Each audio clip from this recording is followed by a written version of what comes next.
Salam, hər vaxtınız xeyir. Bugünkü dərsimizdə broker nədir, o mövzuya toxunacağam. Çalışacağam ki, maksimum sadə dildə sizə brokerin nə olduğunu, nə işə yaradığını izah edeyim. İndi keçək dərsə. Deməli, ən sadə misal olaraq broker anlayışını sizə belə izah edə bilərəm ki, tutaq ki, əlimizdə dollar var və biz onu manata çevirmək istəyirik. Belə olan halda nə edirik?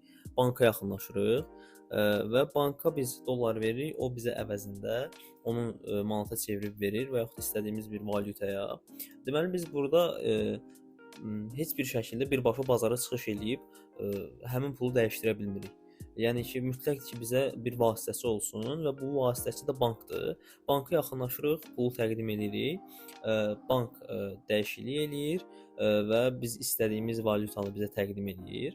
Yəni biz birbaşa bazara çıxış eləyə bilmirik. Mütləq biz, daha sonra vasitəçi, bazar və təzədən bazardan vasitəçiyə, vasitəçidən də bizə geri dönüş olmalıdır. Həmin məntiq brokerlər üçün də keçərlidir. Yəni burada dediyimiz vasitəçi, bayaqkı misalımızda bank idisə, trading də brokerdir. Yəni bütün yatırımlarımız, çıxarışlarımız hamısı broker üzərindən həyata keçirilir. Əgər biz əməliyyat açmaq istəyiriksə, qızıl olsun, valyuta cütdüləri olsun, biz birbaşa bazarda əməliyyat aça bilmirik. Bizə broker lazımdır. Biz brokerə, belə deyim, edəcəyimiz əməliyyatın siqnalını göndəririk. Biz belə deyim, knopkaları basırıq, brokerdə əməliyyatlar açılır, bağlanır və bazara bunu çatdıran isə bizim hərəkətlərimizi broker olur və qazanc olanda, ziyan olanda və s. geri dönüşündə bazardan broker alır. Yəni belə demək olar ki, broker bizim üçün körpü rolunu oynayır. Bəs sizə maraqlı gələ bilər ki, burada broker nə qazanır?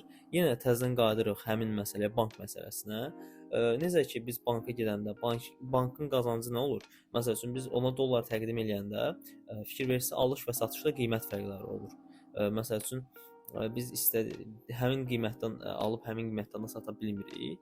Alış və satışda müəyyən qiymət fərqləri olur ki, bu bankın bura qoyduğu, belə deyim, komissiyadır ki, bank həmin o valyuta dəyişmələrindən öz qazancını güdür. Brokerdə də həmçinin biz açdığımız əməliyyatlarda alış və satış eləyəndə görəcəksiniz ki, orada qiymət fərqi var. Alış və satışdakı qiymət fərqindən broker də eyni bank sistemindəki kimi qazanc eləyir. Bir də bəzi əməliyyatlar var ki, uzun saxlanılan əməliyyatlarda müəyyən komissiyalar qalır, saxlandığı müddətə görə və s.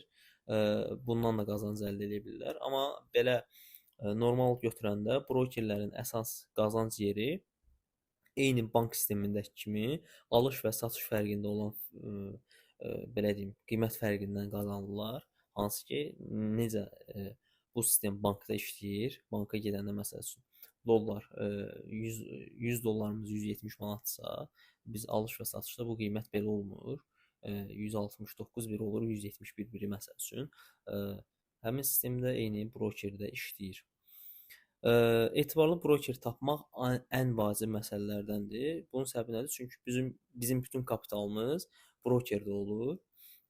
Ona görə də biz güvənəcəyimiz bir yerə pulumuzu yatırmalıyıq. Yəni sabahsı gün narahat olmayaq ki, bizim pulumuz batar, çıxarış eləyə bilmərik və s. ilaxır. Ona görə də çalışın broker seçəndə maksimum diqqətli olun. Bu çox vacib məsələdir.